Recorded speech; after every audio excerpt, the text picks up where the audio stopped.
एक महत्वपूर्ण और बड़ी खबर सामने आ रही है। कल दोपहर 3 बजे चुनाव तारीखों का ऐलान होगा।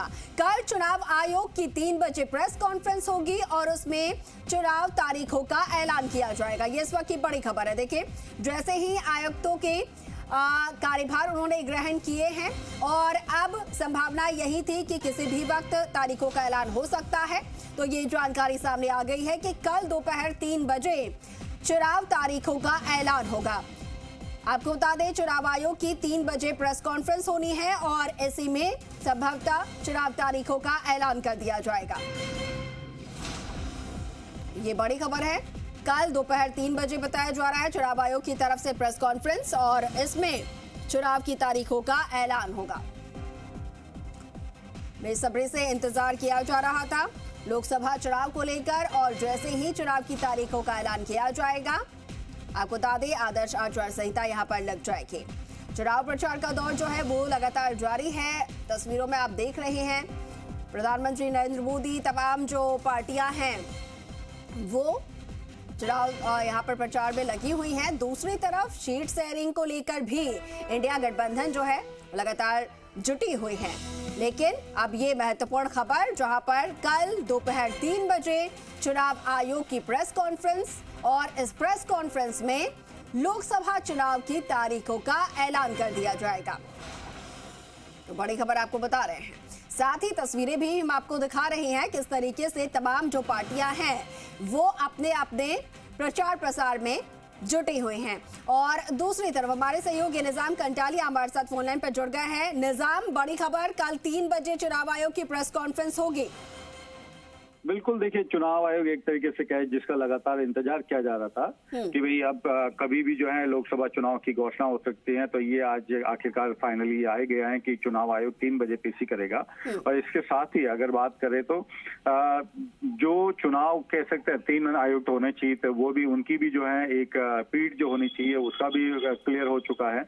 ऐसे में अब चुनाव के अगले 60 दिन, मतलब 60 दिन का समय होता है। आपके पास आऊंगी। हमारे सहयोगी दिल्ली से हमारे साथ रविंद्र जो है वो भी जुड़े हैं और जानकारी हम तक पहुंचा रहे हैं, उन्हें भी एक बार सुन लेते हैं।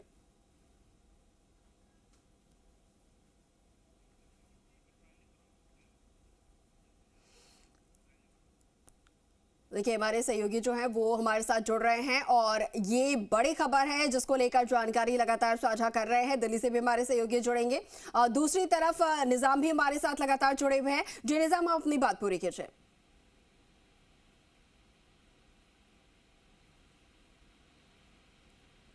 निजाम, अब तक आवाज पहुंच पा रही है?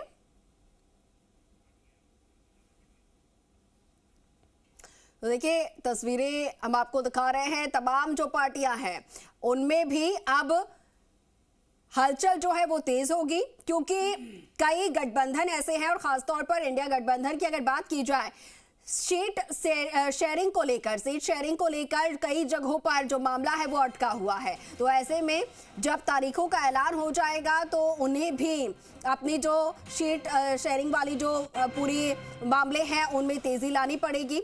और उससे पहले दोनों आयुक्त जिन्होंने आज अपना पदभार ग्रहण किया, उनकी तस्वीरें हम आपको दिखा रहे हैं। दोनों आयुक्तों के अपने कार्यभार ग्रहण करने के बाद अब ये बड़ा ऐलान और कल के दिन का इंतजार होगा।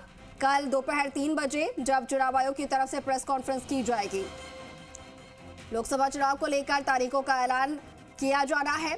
अब ऐसे में क्या तारीखें यहां पर आती हैं और किस तरीके से उसी अकॉर्डिंग, क्योंकि जो तारीखें होंगी उसी के अकॉर्डिंग तमाम जो राजनीतिक पार्टियां हैं वो फिर अपनी तैयारियों में जुटेंगी, क्योंकि आचार संहिता यहां पर लग जाएगी। तो उसके बाद किस तरीके से उन्हें प्रचार प्रसार बुलाया गया था। 10 तारीख को ही उनको उनके साथ बैठक की गई थी। तो उनको देश भर के अब लोकसभा क्षेत्रों में भेज दिया जाएगा, उनकी तैनाती शुरू कर दी जाएगी और जो फोर्सेस का डिप्लॉयमेंट होना है।